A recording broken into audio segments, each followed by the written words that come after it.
خواب میں بشارت کی تعبیر ملنے کے بعد اسلام کی حقانیت کو تسلیم کرنے والے معروف سابق پادری ابراہیم رچمنڈ نے اسلام قبول کرتے ہی حجاز مقدس کا عزم کیا۔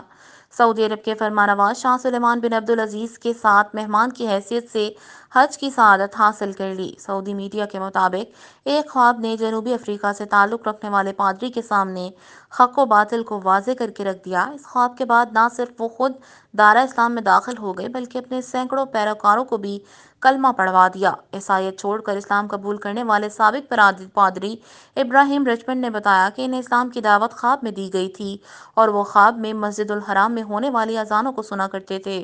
ابراہیم رچمنڈ کو سعودی شاہی خاندان نے خصوصی حج پروگرام کے تحت حج کی ادائیگی کی دعوت دی تھی جو انہوں نے قبول کر لی۔